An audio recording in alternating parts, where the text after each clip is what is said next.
नमस्कार, मैं रिया और आप देख रहे हैं डॉक्टर साहिब। डॉक्टर साहिब की आज के इस एपिसोड में हम बात करने वाले हैं कि कई बार लड़कियां कंप्लेन करती हैं कि वजाइना में खुजली और जलन जैसी समस्या होती है और इसके साथ जो डिस्चार्ज की समस्या होती है वो भूरे रंग का होता है। तो इसका कारण क्या हो सकता है, तमाम जानकारी देने के लिए हमारे साथ मौजूद है बिहार की जानी मानी स्त्री रोग विशेषज्ञ डॉक्टर सारिका रॉय। तो डॉक्टर साहिबा, सबसे पहले आपका बहुत बहुत स्वागत है। नमस्ते, थैंक यू। डॉक्टर साहिबा, बहुत बार लड़कियां कंप्लेन करती हैं कि वजाइना में खुजली, जलन और जो डिस्चार्ज होता है वो भूरे रंग का होता है। तो कारण क्या हो सकता है? देखिए, जिस तरह से आप बोल रहे हैं कि अगर खुजली भी है, जलन भी है और भूरे रंग का डिस्चार्ज है, तो जहाँ नोचनी होगा और जलन होगा वो सबसे पहले इंडिकेट करता है इन्फेक्शन। अगर हम केवल डिस्चार्ज के बारे में बात करें, वजाइनल डिस्चार्ज, तो वो हमेशा इन्फेक्शन के कारण नहीं होता है। तो यू हैव टू नो, जब भी आप हिस्ट्री लेते हैं, कोई भी डॉक्टर हिस्ट्री लेता है या कोई भी मरीज़ अगर हिस्ट्री देता है, हिस्ट्री देना भी एक बहुत बड़ा कला है। तो मरीज़ों को ये निवेदन है कि जब भी आप डॉक्टर के पास जाएं, अपना हिस्ट्री खूब अच्छे से बताएं, because 90%, not 90 really, but 50% of the problem तो हम लोग सिर्फ हिस्ट्री से ही समझ लेते हैं कि हम लोग किस बीमारी से अभी डील करने जा रहे हैं। अगर इसको देखिए कि आम लड़कियां इसको कैसे समझ सकती हैं कि ये इन्फेक्शन है या फिर कहीं और अन्य कारण भी हो सकती है? जी, हम बहुत सारे स्पेशली अनमैरिड गर्ल्स ना, दे आर वेरी, आज के युग में वो लिकोरिया को लेके बहुत भयभीत हो जाती हैं। और in fact even married girls leucorrhoea को लेके बहुत भयभीत हो जाती हैं, क्योंकि कैंसर का भी एक मुख्य प्रेजेंटेशन आप बोलिए तो वो लिकोरिया ही है। तो सबसे पहले इनके दिमाग में यही आता कि कहीं हमको कैंसर तो नहीं हो रहा है। तो ये पेशेंट खुद नहीं बता पाएगा अपने डिस्चार्ज को समझ के। ये डेफिनेटली एक डॉक्टर ही आपको बता पाएगा कि ये जो लिकोरिया है, ये नॉर्मल वाला लिकोरिया है, ये इन्फेक्शन वाला लिकोरिया है, या इरोजन हो गया, किसी तरह का घाव हो गया है यूट्रस में, उसके कारण है, या कैंसर के कारण है। परंतु अगर खुद आपको समझना है कि जिस तरह का लिकोरिया आपको हो रहा है कि वो नॉर्मल, हम बेसिकली लिकोरिया को दो तरह से बांटेंगे। एक हुआ नॉर्मल फिजियोलॉजिकल, जो हर एक औरत को, हर एक महिला को होता है, स्पेशली आफ्टर प्यूबर्टी, मतलब मेंस शुरू होने के बाद, और मेनोपॉज तक, मतलब लगभग 50 साल तक।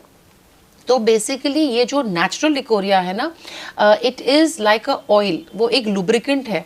बिकॉज जब पति पत्नी साथ रहते हैं तो अगर नीचे का वजाइना ड्राई होगा तो साथ रहने में दिक्कत होगा। तो कुदरत ने इतना सुंदर तरीके से हर चीज़ हम लोगों के शरीर में बनाया है कि जब मेंस ख़त्म होता है उसके बाद से थोड़ा थोड़ा वाइट डिस्चार्ज, जो नेटा के जैसा होता है, स्मेल नहीं करता है, नोचनी नहीं होता है, एंड ऑलमोस्ट ट्रांसपेरेंट या थोड़ा वाइट होता है, कर्डी वाइट नहीं, दही के जैसे नहीं होता है, ऑलमोस्ट लाइक नेटा ही के जैसा होता है वो। तो अगर वैसा डिस्चार्ज है जो आपको मेंस के बाद अनुभव हो रहा है और वो अचानक 14वें दिन या 15वें दिन गायब हो जाता है और आखिरी के 15 दिन कोई डिस्चार्ज नहीं होता है, फिर अगले महीने वही लिकोरिया आता है, 7-10 दिन रहता है और फिर गायब हो जाता है। तो कोई भी चीज़ जो अपने से आ रही है, जा रही है, आ रही है, जा रही है, तो we must imagine this to be a normal discharge. बहुत लोग इससे भी मुक्ति चाहते हैं और जिसके कारण वो डॉक्टर भटकते रहते हैं। और कभी कभी डॉक्टर लोग मतलब without really taking the history in details antibiotics और vaginal tablets, anti fungal prescribe करते हैं। फिर वो दूसरे डॉक्टर, फिर वो ठीक तो डेफिनेटली नहीं होता है उससे, क्योंकि ये तो नेचुरल चीज़ है, इन्फेक्शन तो था ही नहीं कि उससे वो ठीक हो जाए। फिर वो डिससेटिस्फाइड होकर फिर दूसरे डॉक्टर के पास जाएगी, फिर वो डॉक्टर उसी तरह से फिर वजाइनल टैबलेट्स देंगी, फिर दवाइयाँ देंगी, और फिर वो पेशेंट डिससेटिस्फाइड होगा क्योंकि फिर वो उससे मुक्ति नहीं पा पाई है। तो वो डॉक्टर बदलती रहेगी और हर बार वही ट्रीटमेंट उसको मिलता रहेगा। At the end of the day उस लड़की का शरीर इतना सारा एंटीबायोटिक और मेडिसिन ले लेके उस बॉडी का खुद फाइटिंग कैपेसिटी टुवर्ड्स इन्फेक्शन खत्म हो जाता है, जिसके कारण फिर उसको एक्चुअली इन्फेक्शन के कारण लिकोरिया होने लगता है। आपके शरीर के जो बैक्टीरिया हैं, जो फ्रेंडली बैक्टीरिया हैं, जो आपको बाहरी कीटाणु से बचा रहा है, इतना सारा एंटीबायोटिक खा के आप अपने फ्रेंडली बैक्टीरिया को ही नष्ट कर रहे हैं। जैसे कि जो इंसान आपको सहयोग दे रहा है उसी के साथ आप लड़ के आप दुश्मनों को ही मजबूत कर रहे हैं। उसी तरह से जो आपके फ्रेंडली बैक्टीरिया हैं उनको आप बार बार डैमेज करके you are allowing your body to be susceptible to outside invasion. तो मैम एक क्वेश्चन आपके लिए आया था कि किसी ने पूछा है कि वो 25 साल की हैं और पीरियड से पहले जो है इसी तरह के भूरे रंग का डिस्चार्ज हो रहा है, तो उन्हें घबराने की ज़रूरत है? तो ये हो सकता है प्री मेंस्ट्रुअल स्पॉटिंग इसको कहते हैं, मतलब प्रॉपर मेंस शुरू होने से पहले उसको भूरा डिस्चार्ज या स्पॉटिंग या थोड़ा सा ब्लड गिरना होता है।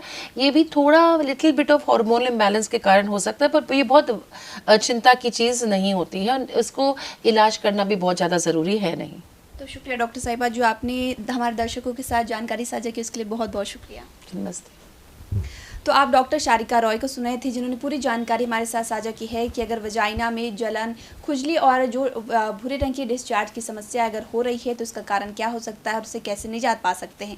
इस विषय में आप क्या सोचते हैं, हमें कमेंट कर ज़रूर बताएं। चैनल को सब्सक्राइब कर ले, फेसबुक पेज को लाइक कर ले। वीडियो देखने के लिए आपका शुक्रिया।